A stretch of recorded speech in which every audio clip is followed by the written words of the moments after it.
Willkommen zurück bei Sherlock Holmes Chapter 1 und wir gehen jetzt zur Polizeiwache und gucken ins Archiv.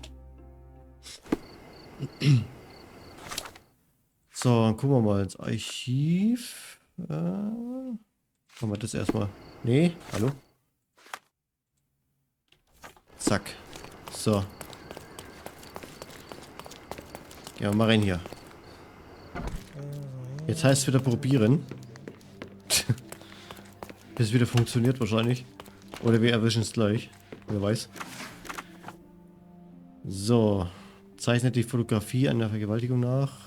Verbrechen ist Gewalt, ne? Genau. Ein Mann mit rotem Anzug. Zeichnete einen auffälligen Orden.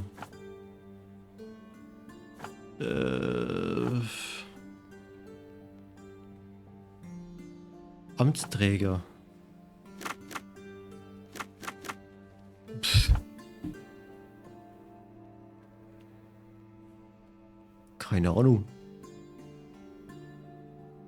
Ich glaube, ich muss da zu Amtsträgern gehen, ne? Ne, ich bin falsch hier. Warte mal, können wir mal im anderen noch gucken? Der Mann, der tot im Lager aufgefunden wurde.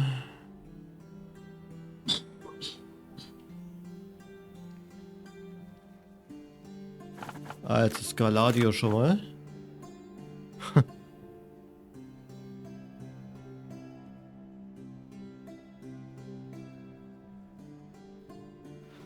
Schmuggel.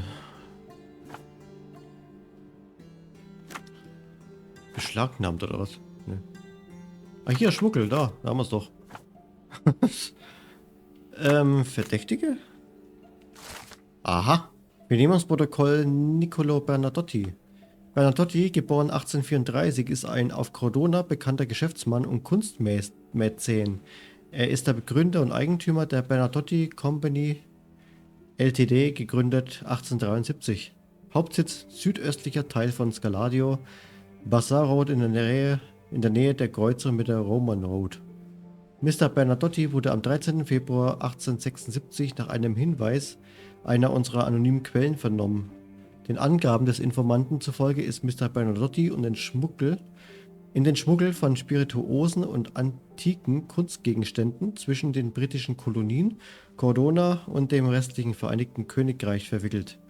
Personen, die vorgeblich in Mr. Bernadottis Firma angestellt sind, waren zuvor bereits in eine Reihe von strafbaren Handlungen verwickelt, darunter Raubüberfälle, Gewaltanwendung, organisiertes Verbrechen und Erpressung. Mr. Bernadotti wurde lediglich als Zeuge zur Vernehmung vorgeladen, da es keine stichhaltigen Beweise für eine Anklage gegen ihn gibt. Während der Vernehmung, die ich gemeinsam mit Officer Booth durchführte, gab Mr. Bernadotti zu Protokoll nichts über die von unserem Informanten genannten Aktivitäten zu wissen. Über seine Aktivitäten vor seiner Umsiedlung nach England existieren keine Informationen. Laut eigener Aussage lebte Mr. Bernadotti bis 1873 auf Sizilien in Italien, wo er ein Warengeschäft betrieb. Danach zog er nach London und begann mit seinem Importgeschäft. Zusammenfassung: Es ist nicht möglich, Mr. Bernadotti etwas zur Last zu legen. Inspektor Herbert Weider. An impressive slice of life. The police had a lot on him and at the same time, nothing at all. Amateurs. So. Jetzt müssen wir zum anderen reingehen. Wir müssen jetzt in die Chroniken. So, das da. Dann gehen wir hier hin. Bin ich dann ins Rathaus. Aber jetzt gehen wir erstmal hier hin.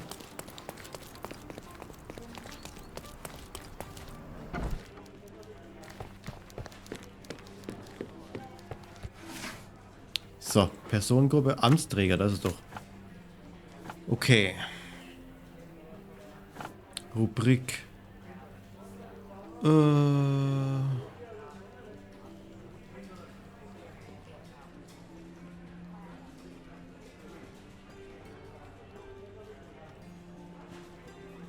Einen Orden. Hochrangigen. Cordona. Pff. Keine Ahnung.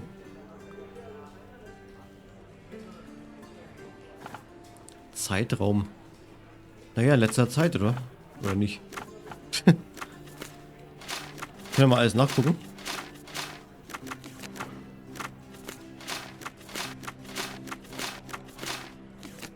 Nee. Oder aktuelles Jahr vielleicht?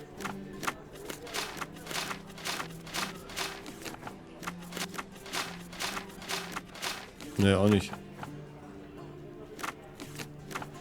Ja, Stadtteile. Ich weiß ja gar nicht wo. Mercurius Wohnung. Wo war die nochmal? Wo war die Wohnung? Achso, in der Altstadt, achso. Da können wir mal Altstadt. Amtsträger und jetzt nochmal nachgucken.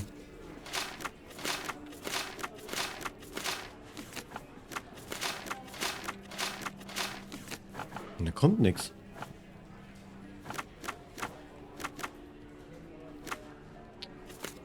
Naja, wir gehen jetzt mal alles durch hier.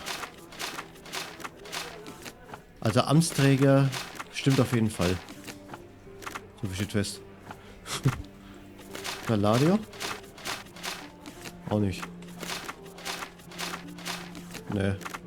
Das hat man schon. Minus End.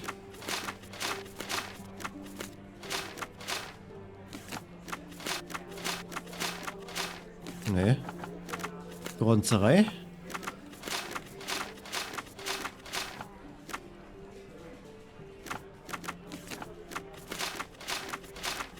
Ne, auch nicht. Ein bisschen ins Rathaus.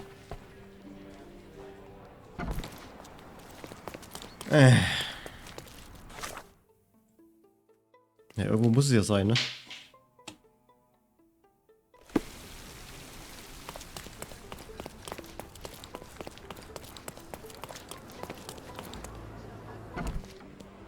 In irgendeinem Archiv ist es ja. So, Archive.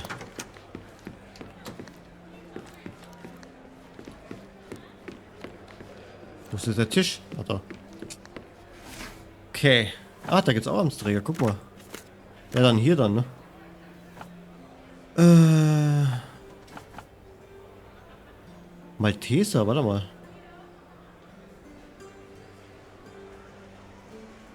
Britische. Da, Briten. Ha! Haben wir's doch. Okay. Und Altstadt, oder? Ne.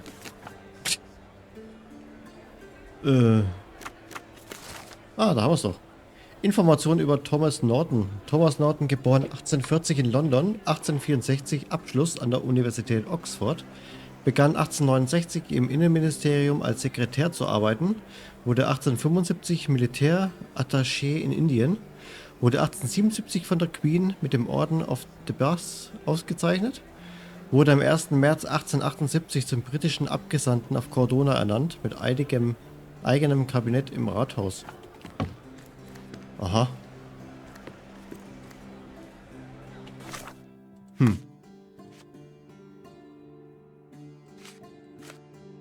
Okay. Im Rathaus. Also hier jetzt, oder was?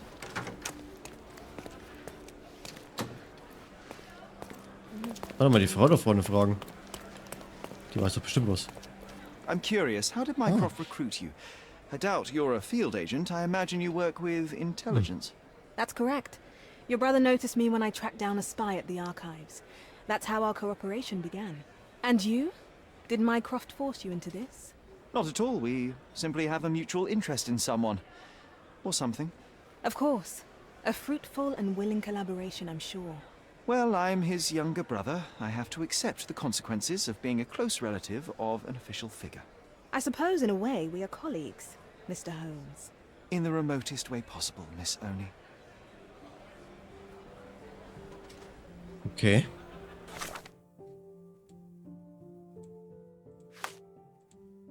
Jetzt immer noch.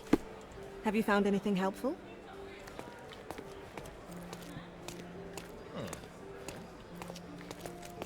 Hä? Wen soll ich noch fragen? May I ask for your assistance? I usually have an answer for everything, but not for this. Nee. Das ist Blödsinn. Zum britischen Abgesandten auf Cordona mit einem eigenen Kabinett im Rathaus. Muss jetzt da irgendwo rein, oder was?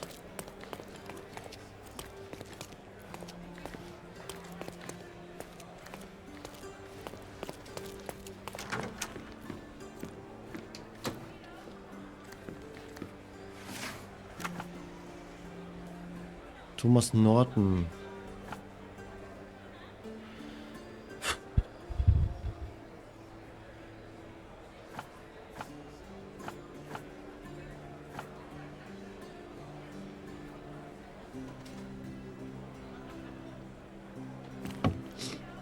Nee, das ist doch... Nee, nee, nee.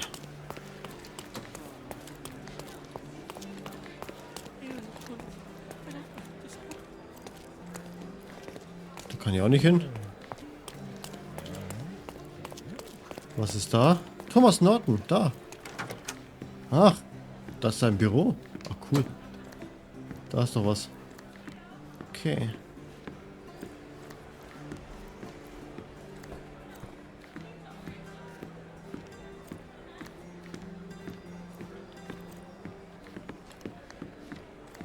Hä? Gibt's hier nichts oder was?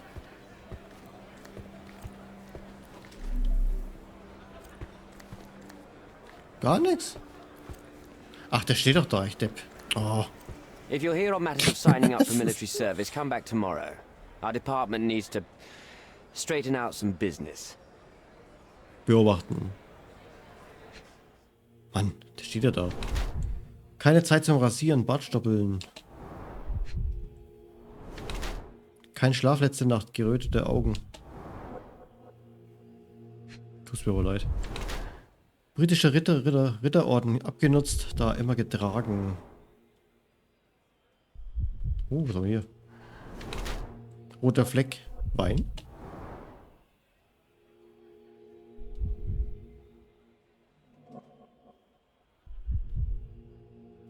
Hä? Wo ist da noch was? Ah, hier. Zerknitterte Kleidung, arbeitet immer sehr lange. Naja, das da, ne? So, der Order of the Bass sieht recht abgenutzt aus. Der Mann ist stolz und scheint seinen Orden nie abzunehmen. Der rote Fleck auf seinem Handgelenk lässt vermuten, dass er von kurzem Rotwein getrunken hat. Seine zerknitterte Kleidung, sein unrasiertes Gesicht und seine geröteten Augen deuten darauf hin, dass er an Schlaflosigkeit leidet oder von starken Schuldgefühlen geplagt wird. Er wirkt so, als ob er einen fortwährenden Albtraum durchlebt und am liebsten seine schrecklichen Erinnerungen an einstige Fehler loswerden würde. Why are you staring at me like I'm a Madame Tussauds figure? Didn't you hear what I just said? You blame yourself for what you did. Won't be any good unless you confess to me, so I'll try to be polite. What sort of did are we talking about? Are you from the press? I'm here because of Naylor. Who? You don't remember her name. Lad, if you won't tell me where you came, I'll call for someone here to sort you out, if you get my meaning. Die Fotografie zeigen. Do you recognize this man? We definitely look alike. But you have the wrong person. Really? Then you won't mind if I pass this along to the newspaper? All right. All right. Is this about money, as you said in the letter? What kind of sum are we talking about? I've never written a single word to you. Bribery, not my style. So, that letter, it wasn't from you? Well, it appears that more and more people in the city are finding out about your despicable hobby, doesn't it? You're in the clutches of justice, and very soon they will squeeze you. It's in your best interest to cooperate. Fine. I suppose now we have a nice long talk. Do you drink, Mr. Sherlock Holmes. And I do not. Shame. All the best discussions are accompanied by a glass of whiskey. But out of respect for you, I won't drink either. Respect? That's an unusual word in your mouth, Mr. Where are my manners? My name is Thomas Norton, a British envoy in Cordona on a military mission. So, where do we start? Wer versucht sie zu erpressen? You mentioned blackmail. Tell me about it. All right. A couple of days ago, I received an anonymous letter. It said that in the art gallery at Caravansary there exists a painting that incriminates me. The blackmailer made it clear that if there is a painting, then a photograph exists too. And I should be wary of what it might do to my reputation. What does the blackmailer want from you? Money, of course. What else do such people want? Needless to say, I don't remember anyone taking photographs at the party. Up until the last moment, I hoped he was bluffing. But he wasn't, as you've just proven to me. Show me the letter. I burnt it as soon as I read it. I've left enough evidence. There's no need for any more. Was ist auf dem Fest geschehen? So, let's return to the beginning. What happened at the party? I vaguely remember that night. As usual at such parties, you meet people, you talk with them, they invite you to spend some time alone with them. What can I say? I got myself mixed up with the wrong company, and somebody must have mixed some psychoactive substance in my drink. After that, it's all blurry. I completely lost my sanity. I made a terrible mistake which I regret deeply. You don't say. Do refugee girls often appear on the menu at those types of parties? It's rather rare. So you didn't attend the party to engage in an exotic experience involving a vulnerable woman unable to accuse you of assault? I would never have planned such a terrible thing. What happened was just bad circumstance. Ließen Sie das Gemälde stehlen? The painting that depicted you in the image of the devil was stolen by a mercenary. Did you have anything to do with it? I might be a rotten person, sir, but hiring criminals for illicit purposes is not in my daily schedule. And buying the painting in an attempt to hide the crime, is that on your daily schedule? What would you do in my situation? I would never put myself in such a situation. You're young. I could never have imagined myself in my current position, yet here I am in front of you. We all make mistakes, Mr. Holmes, and I'm no exception. Kannten Sie Mr. Mercurio? Boniface Mercurio, does the name mean anything to you? He's an artist, right? The one responsible for the painting that compromises you. I found him dead in his room. Oh, that is bad. Wait, you don't think that I have anything to do with this? You had motive to kill him. Maybe I did, but listen. I know how this looks, but murder? That's on another level. I had thoughts that this Mercutio... Mercurio. Well, him, yes, I thought he could have been the blackmailer. But I was too afraid to make any hasty decisions. There were plenty of ways to fail by making a move, so I chose to wait. To see what he would do next. You have to believe me. I don't believe people, I believe evidence. Then look at the evidence. Mr. Holmes, I've built my entire career on hard work and uncompromising dedication to the Crown. I made a mistake, but I'm not a villain from some cheap adventure fiction. By putting me behind bars, you will benefit precisely no one. Rotting in prison is the least you deserve, but I have a better idea. You will make amends and help the ones you hurt. Helfen Sie den Flüchtlingen. Use your connections to help patriate the refugees, find them decent homes, give them jobs. There must be a meaning to your position and my decision. Yes, all right, I can do that. So, will you give me the photograph now? That's not all. Helfen Sie Naylor. Naylor deserves the very utmost of what you can do. Help the girl? I can't risk the press paying extra attention to her. I will do anything except that. I need to think this all through. Don't do anything foolish in the meantime. What makes you think you can decide what's best for these people? Such is the arrogance of British imperialism. I take your point. Okay, Gedankenspiele haben wir wieder.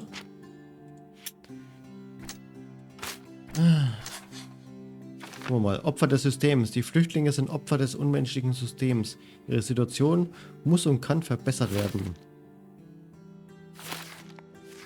Okay. Dann haben wir nur das da hier, oder? Vernehmungsprotokoll. Ja. Dann müssen wir jetzt da hingehen. Erstmal raus.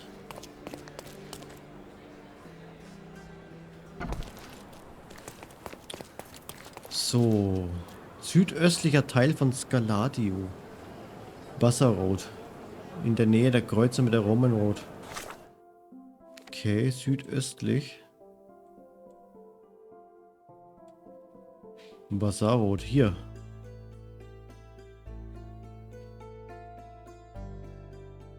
Da ist Basarrot.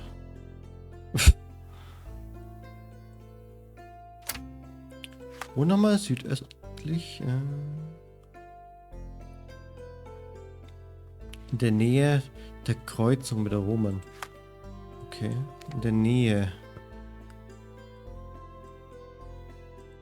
Also hier irgendwo oder was?